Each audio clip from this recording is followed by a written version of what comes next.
Hello everybody and welcome back for part 2 of my Alpine radio install. The radio's in and I'm quite happy with it.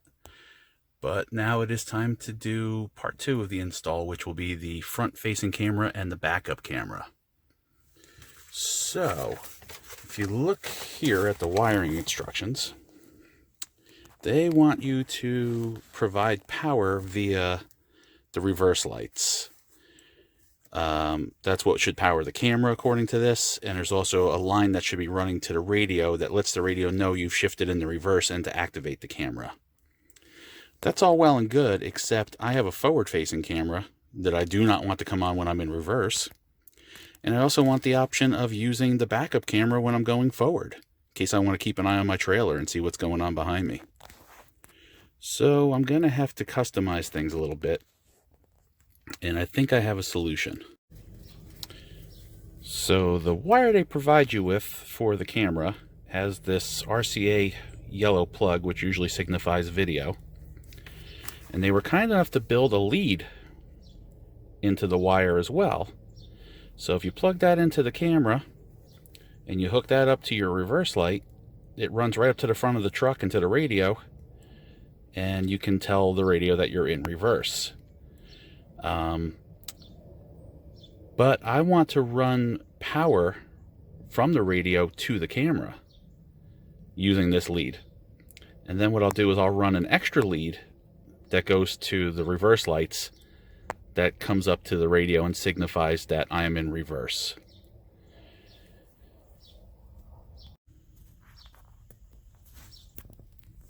So on the wiring diagram, you can see that there's a reverse light, parking brake wire, the wire that goes to the reverse light. There's also a power antenna and a remote wire. I'm thinking I might be able to use the power antenna wire to feed electricity to both cameras whenever the radio is on and the key is on. They won't be on when the key's off, draining my battery.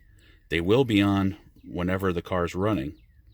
And I'll be able to select from the menu on the screen the front or rear camera. I will also run a feed, like I said, from the backup lights up to the radio to let the radio know it's in reverse, so it'll engage the screen by itself when I'm backing up without me having to select it on the screen. So we're going to start by taking the dashboard apart, removing the radio, and wiring the hot lead up to the power antenna lead. I'll show you all that. Just to refresh your memory, there are 3 screws behind these 3 knobs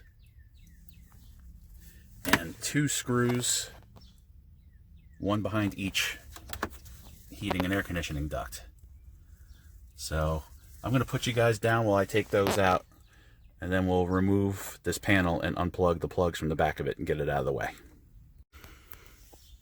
Okay, so that's out of the way, and now we have to remove these 4 bolts. And that'll let us have access to the back of the stereo.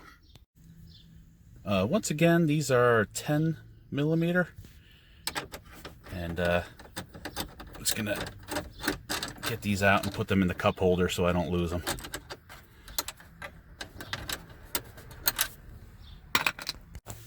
Alright guys, here's those wires I told you about. They've got that lead for carrying power. You can see I got one here that says rear view camera and one that says front view. I put a wire tie around the one for the rear view so that I could make sure I didn't mix them up. If you do mix them up, it's no big deal. You just unplug it here and switch the plugs. But I'd rather not take the dashboard apart again. I'm obviously going to confirm that I didn't mix them up before I put the radio even back in the dash. But getting back to what I was telling you about earlier, we're going to take these 2 leads. We're going to find the antenna lead in this harness here, and I'm going to solder these together and shrink wrap them.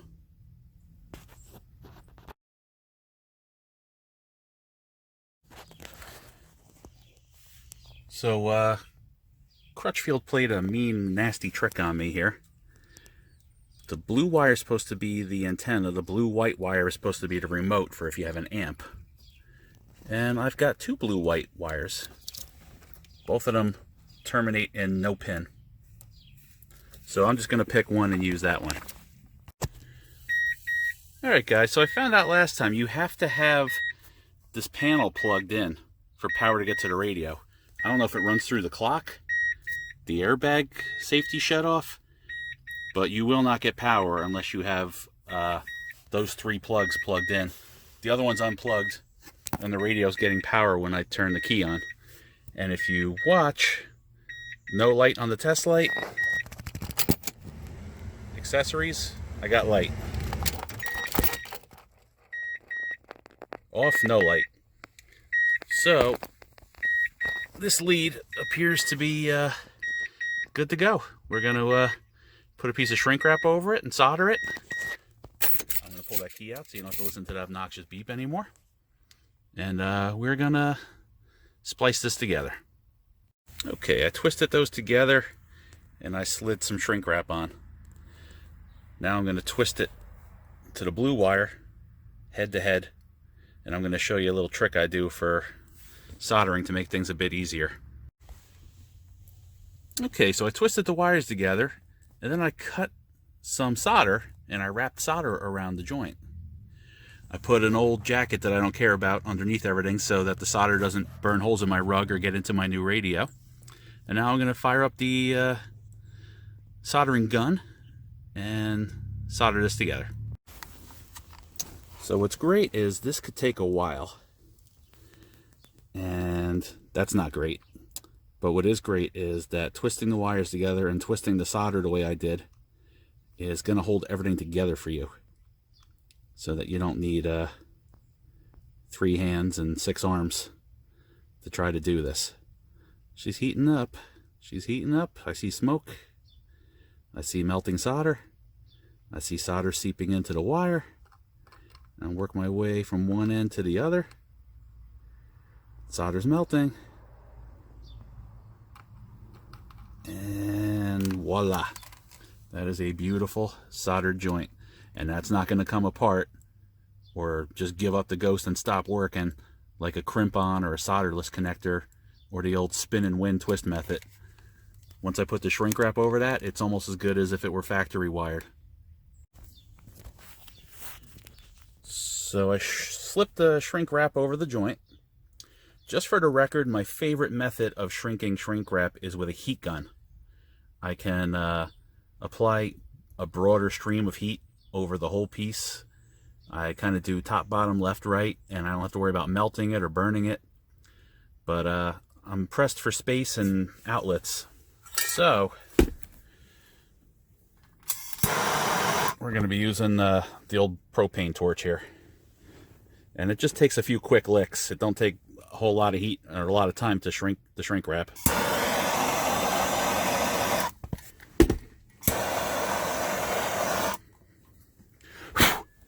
And I melted some stuff, but we're shrink wrapped. Good thing I put my jacket here. Look at that. That would have been embedded in my rug.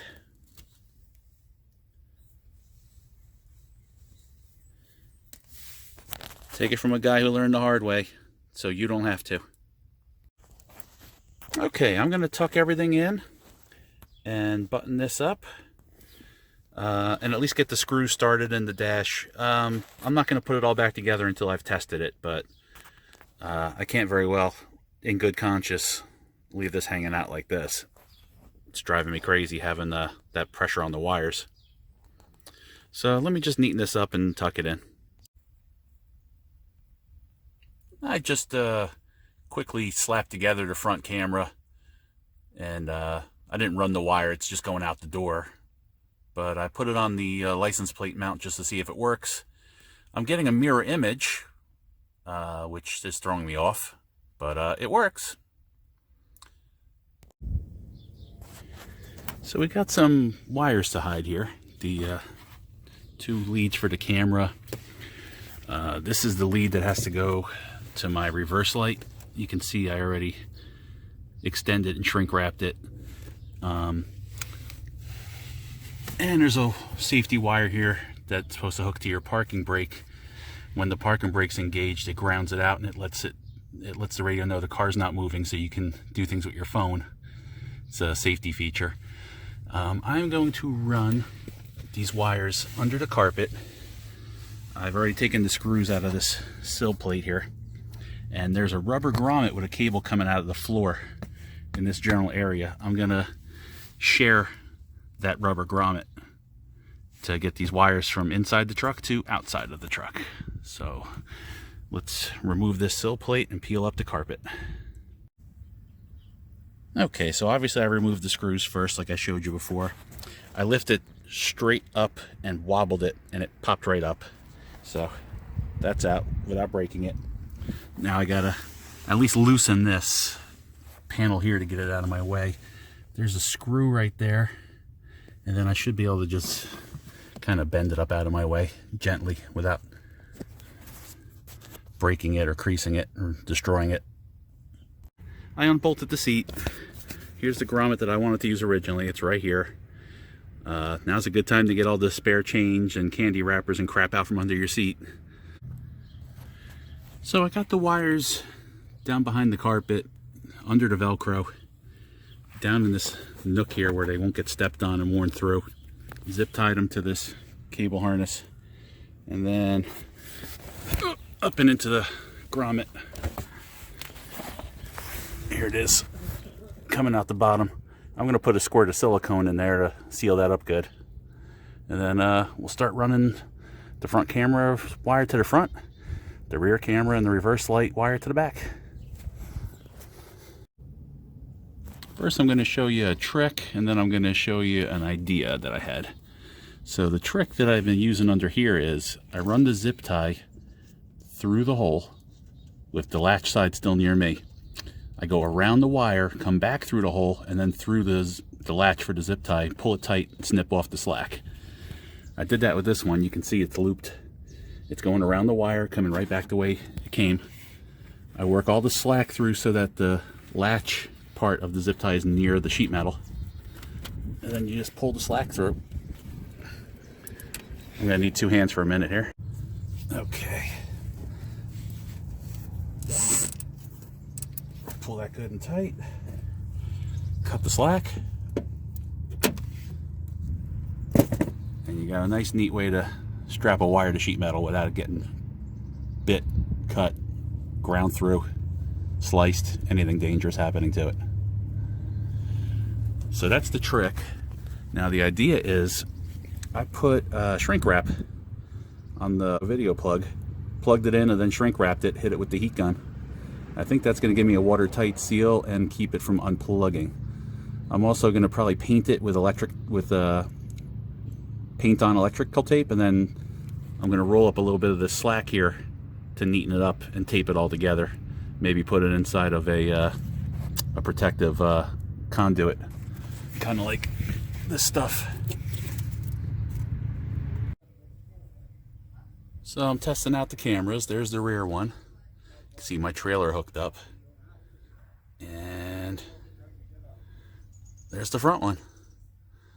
It's mirror image, but it's working. I gotta see if I can flip it so that it's no longer mirror image. I guess that's for, you know, if it was behind me, it would look right.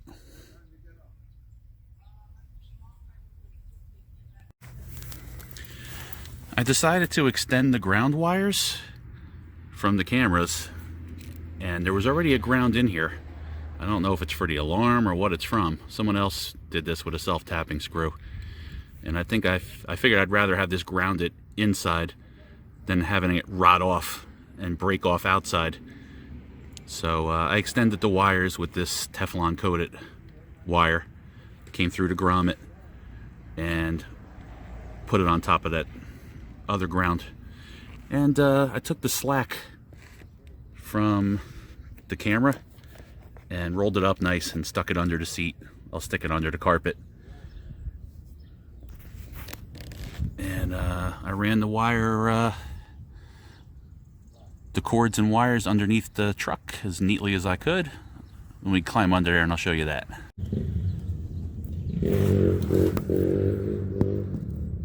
So there's the wires coming out of the grommet. And I got them strapped to the wire harness on top of the frame, all the way to the back of the car.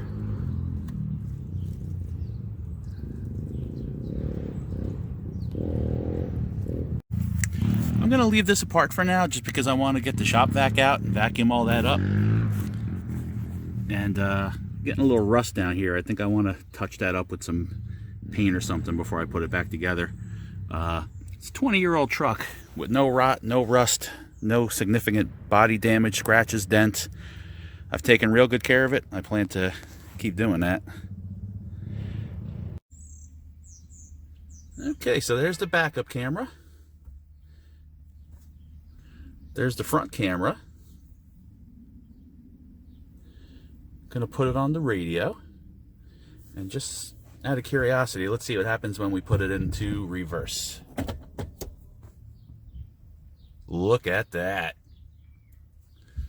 Alright guys, I'm probably going to neaten the wires up a bit. I'm probably going to run them in a conduit. But for right now, I'm just trying to get the truck back on the road. I got a job to get to, and my truck's been laid up with this install. So I'm going to call that good enough for now, and that was the camera install. I guess let me show you the cameras mounted outside the car. So there's the front camera. I used the license plate bracket, but I put it behind the license plate so that it wouldn't block any of this information. There are some police officers in New Jersey, in small towns, where their only source of income is hassling people about having a frame around their license plate that partially blocks out the top where it says New Jersey. I don't want to show you head on because I'm trying not to advertise my license plate number over the internet. But there's the front camera. And there's the back one. I think, again, I used the license plate bracket. I used the hole where the crank for to lower the spare tire goes through, because I don't keep my spare tire under there anyway. It's an oversized tire and I just keep it in the back of the truck. But I don't think I like it. Stands out like a sore thumb. I feel like if I step on the bumper, I'm going to rip it off. I think I may relocate it in the future. It's just a matter of unplugging the proprietary plug under there and rerouting the wire a little bit. And let me show you where I'm thinking of putting it. I think what I might do is devise a mounting bracket and put it right in this cubby here. Then I can see the trailer hitch and the trailer ball lining up. Right now the bumper blocks my view a little bit.